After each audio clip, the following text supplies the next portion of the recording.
All right, to go over our ingredients. Now, when it comes to making pollo frito, I do it two different ways. I do it a wet version, which is, this is what that is. And then I do a dry seasoning. To get that dry seasoning, if you go to my carne asada video, it's that's recipe for the seasoning, except for the lemon pepper. But you can also put the lemon pepper in there also, and it comes out fantastic. I've done it both ways. I make a big batch of that seasoning, and it comes out great. But if I have time, now the only time I do the dry seasoning is if I don't have time to let it marinate. This recipe, I always let it marinate for at least 24 hours. I make it the night before or the day before, and I'll cook it the next day or 48 hours. The longer you let this marinade sit, it's gonna be more flavorful on your chicken. So to start off, we're gonna need some guajillo chilies. I have 8 guajillo chilies, and I open them up and taken out the seeds. The seeds kind of do add a little spice to it. We're not really looking for a real spicy marinade. I am gonna be adding some chile de árbol just to give it some kick. But yeah, I want the flavor of the guajillo chilies.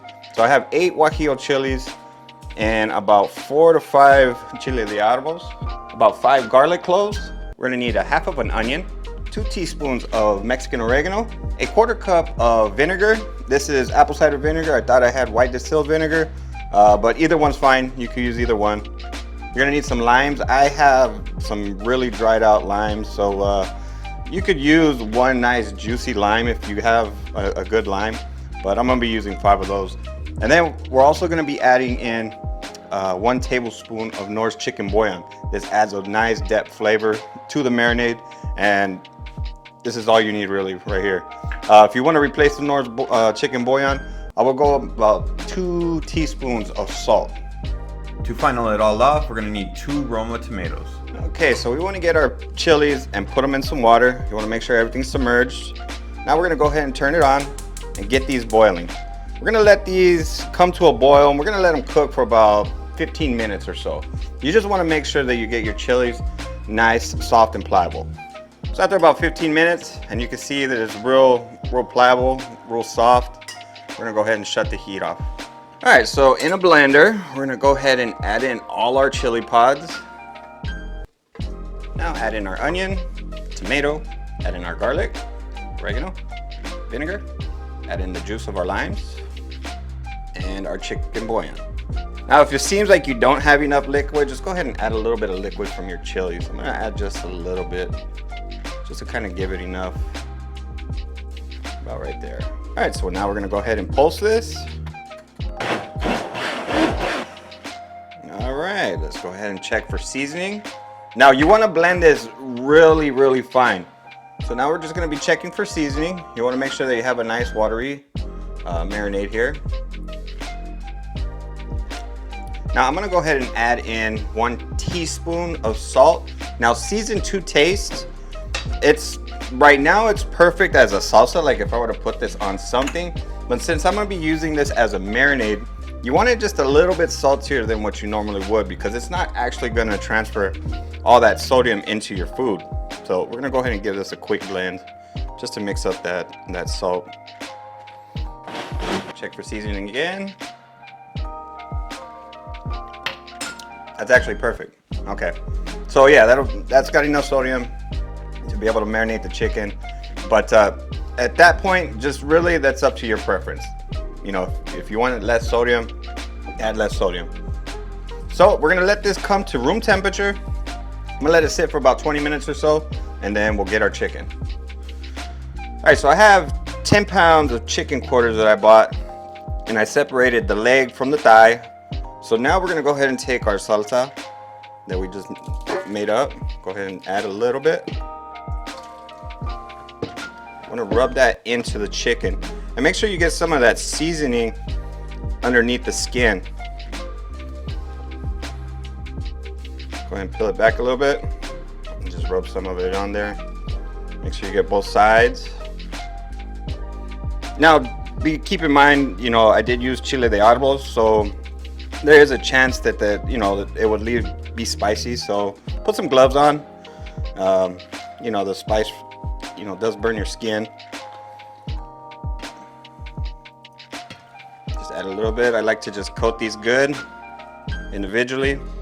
Pull back the skin, same thing. Add a little bit of the salsa right there. Now, if you don't use all the salsa, that's fine. You can keep this for something else. This is a really good salsa that you can use for other marinades. Usually when I do this recipe, we're doing like 30 pounds of chicken because we do this for mainly like parties or Christmas and New Year's. Yeah, for like Christmas and New Year's, we usually do, you know, this along with other stuff. Usually for Christmas, Christmas Eve and stuff, it's usually tamales. But if we have a lot of people over, you know, we'll make, you know, fried chicken and carnitas in the back while we got all the other food. Now that we got everything coated, and I'm trying to get everything as much as submerged as possible, but just go ahead and spread that marinade around. And to be honest, you can grill this also, but this is just how I like to do my fried chicken in the disc. Now we're gonna take some plastic wrap.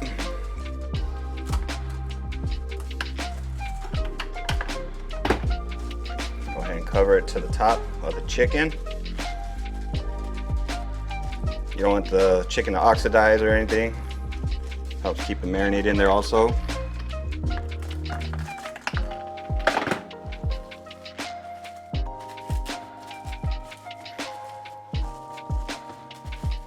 All right, we got everything prepared. We're gonna go ahead and let this marinate. Now, this marinade needs to sit at least 24 hours. It doesn't have a whole lot of sodium in there, and so you kind of need those flavors to kind of penetrate the meat. So I'm gonna let it go for 24 hours. I'll probably be cooking it about 5 o'clock in the afternoon tomorrow, so that's actually perfect. It's about 4 o'clock right now. So yeah, I'm gonna get this in the fridge, and I'll catch you in the outside the next day. Now, one of the best things to go with fried chicken, just like how I'm making, is some potato wedges. So we're gonna just take our potatoes and cut them into little sections, like 8 sections, just to make a wedge, just like that. So I'm gonna be using lard. Now, you can use oil, but I have some saved lard that I have from a previous cook, and saving your lard or your oil actually makes your future cooks a lot better. You just taste it. I do this every single time, and what I do is I filter the lard. All right, so you want to go ahead and set your heat probably about medium. You just want to get things melting at first. Now your lard, your manteca, you don't want to get rid of that. What I do is I save it. I'll let it cool down a little bit. Once I'm done, I'll strain it, get all the chunks of meat or whatever that you have from your previous cook, and then I'll put it back in its container and I'll put it in the freezer. As long as it doesn't go stale, you can keep using the lard, and your future cooks, they come out so flavorful. So by the time you get to like your 5th cook, you really don't have to add a whole bunch of stuff because your lard, the manteca, has a lot of flavor in it. So once your lard gets up to temperature, we're shooting for 350 degrees. It is about 375, so we'll go ahead and bring it down just a tad bit. And then we'll go ahead and get our potatoes in there. All right, so we're gonna go ahead and take our potatoes. Make sure that they're not stuck together. You wanna make sure that they separate. Now when I cook these, I really don't cook by time. I cook by how they look and how they feel. Because some batches, you know, depending on the size of the potato, they cook a little bit faster. You know, these are a little bit bigger than my last batch that I did a couple weeks ago. So these might take a little bit longer. But just give them a couple minutes, check on them, and see how they're doing. Try one out, and we'll take them out. All right, periodically you want to move them around. They're looking good. We want them a little bit more crispier, a little bit more color on these. So yeah, they definitely need a little bit more time to go. All right, so these are looking about right. They're crispy, they got a nice golden brown color.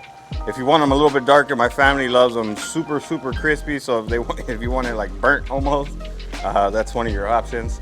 But this is about how I like it right here. When I do them, I do it like this. Of course, when I'm cooking for other people, you know, I cook it to preferences. So yeah, there's gonna be a batch where they're a lot darker than this.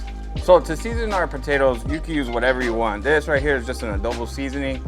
But if you can even use seasoned salt. Whatever you want to use to season your potatoes, go ahead and use that. But this right here, this is some good stuff. All right, so we're gonna take half of our batch. We're gonna go ahead and lay down just a little bit of that adobo seasoning. A little bit more. And that's it. So I'm gonna go ahead and take the rest out and we'll get on to the chicken. So we're gonna start off with our thighs. Those take a little bit longer to cook.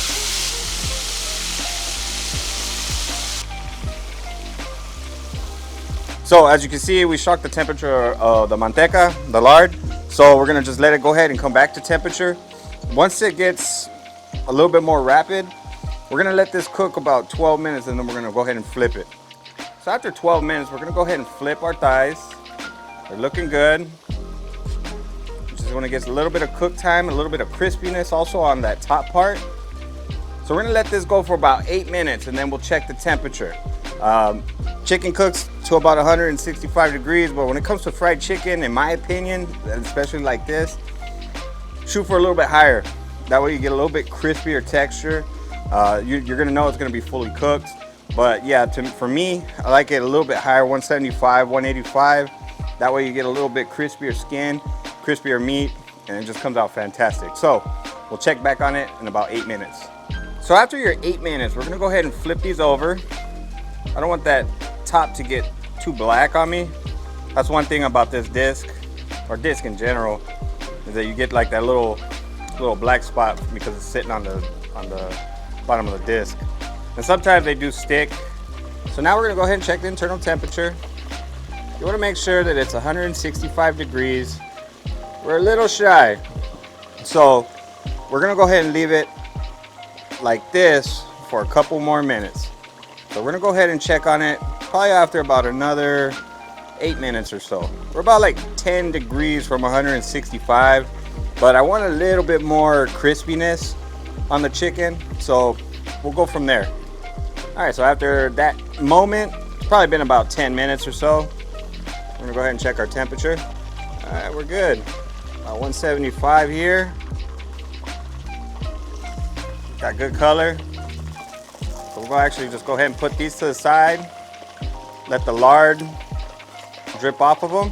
So now we're gonna do the same thing with the legs. Now the legs are gonna cook a little bit faster. These actually been out in room temperature a lot longer than the thighs. So just go by 8. What I do is I go about like every 8 minutes, I'll flip it and check on it. So I actually let it cook for 16 minutes and then just go from there. If it's close to 165 or so, I'll probably cut that in half.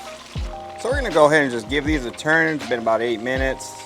Get some cook time on that other side. Now I'm gonna go ahead and just finish these off. And same thing with the thighs. You just wanna make sure that you cook them up to at least 165 degrees. I don't want you guys to get sick. When it comes to chicken, you gotta make sure it hits at least that temperature. But yeah, I'm gonna just finish these off and we'll get into the taste test. I've been eating this recipe since I was a little kid. Every single year in New Year's and Christmas Eve or Christmas Day, some really good stuff. This right here is just family traditions right here. Now for the wedges, this is how I like them. Nice crispy exterior, soft interior. But you can also go a little extra done. You're gonna get it really crispy. Now for the star of the dish, this delicious marinated chicken. Now you guys are gonna get a 2-for-1 on this one. I'm gonna be leaving both recipes on how I make this. I actually prefer it with the dry seasoning because it's a little bit faster. The dry seasoning actually penetrates the meat a little more, and plus I don't have to let it wait. But if you have the time, this is the way to go if you really have the time. It's got some good flavor, some really good stuff. So, no further ado.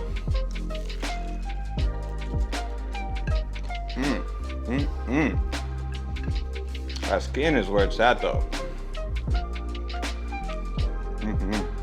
really tender meat. The only thing that's missing is some salsa and some lemon. And then some beans and rice and some tortillas. That's all you need with this. Now when my family makes this, we probably do like 20 or 30 pounds of chicken and probably like 20 pounds of potato wedges. We really do go through that much. Christmas Eve, Christmas Day, we do it, but not all the time.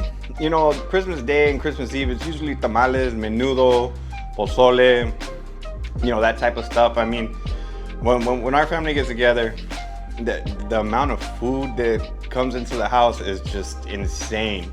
I mean, everybody's bringing in all kinds of stuff. So this is actually something that we would kind of like do on the side, like, you know, because everybody else is eating like the tamales and all that. That's like what everybody's waiting for. This is kind of like the side thing that we do. But for New Year's, this is definitely what we're doing. Usually New Year's, this is what we're rocking. Some Pollo Frito on the disc, some good stuff. If you're new to my channel, consider hitting the subscribe button. Now we can see future videos just like this. I have these recipes. They're really good. You should try them out, and they are perfect for the holidays. I just want to say thank you, everybody. Happy holidays. Be safe. Enjoy some food. Trust me, I am. I have a slogan, get your fat pants on, so I'll guarantee you I'm gonna be wearing some stretchy pants over the weekend. So now y'all be beautiful and take care.